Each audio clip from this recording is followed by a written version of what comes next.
بسم اللہ الرحمن الرحیم۔ برائی کے بدلہ میں بھلائی۔ ہمارے نبی حضرت محمد مصطفیٰ صلی اللہ علیہ وسلم ایک دفعہ سفر کر رہے تھے۔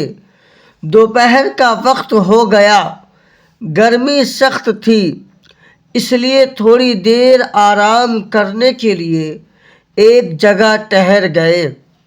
سب ساتھی اونٹوں سے اتر کر آرام کرنے لگے۔ ہمارے نبی صاحب بھی تھوڑی دور ہٹ کر ایک درخت کے سایہ میں لیٹ گئے۔ آپ صلی اللہ علیہ وسلم تھکے ہوئے تھے، لیٹتے ہی آنکھ لگ گئی۔ ایک شخص آپ کی طاق میں تھا۔ اس نے دیکھا کہ آپ صلی اللہ علیہ وسلم ساتھیوں سے دور ہیں اور سو رہے ہیں۔ اس نے سمجھا موقع اچھا ہے، وہ لپکا آپ صلی اللہ علیہ وسلم کے سرہانے پہنچا اور تلوار سونت کر حملہ کا ارادہ کر لیا۔ ایک دم ہمارے حضرت محمد صلی اللہ علیہ وسلم کی آنکھ کھل گئی۔ دیکھا کہ ایک جانی دشمن ننگی تلوار لیے حملہ کا ارادہ کر رہا ہے۔ دشمن اس غرور میں تھا کہ وہ پوری طرح قابو پا چکا ہے اور اب آنن فانن آپ صلی اللہ علیہ وسلم کا کام تمام کر دے گا۔ اس نے بڑے گھمنڈ سے کہا، محمد بتا اب تجھ کو کون بچا سکتا ہے؟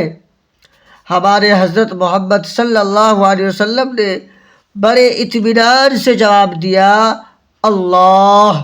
نبی صاحب صلی اللہ علیہ وسلم کے اطمینان اور آپ صلی اللہ علیہ وسلم کے اس جواب کا دشمن پر ایسا اثر ہوا کہ وہ ہکا بکا رہ گیا، ہمت پست ہو گئی، ہاتھ پاؤں پھول گئے، تلوار ہاتھ سے چھوٹ گئی۔ نبی صاحب صلی اللہ علیہ وسلم اٹھے، تلوار ہاتھ میں لی اور دشمن کو پکڑ کر فرمایا، بتا تجھ کو کون بچائے گا؟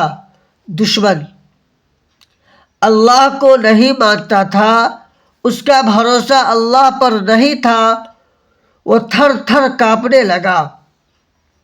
اس نے خوشامد شروع کر دی اور لڑکھڑائی زبان نے کہا، مجھے آپ صلی اللہ علیہ وسلم کے سوا کوئی نہیں بچا سکتا۔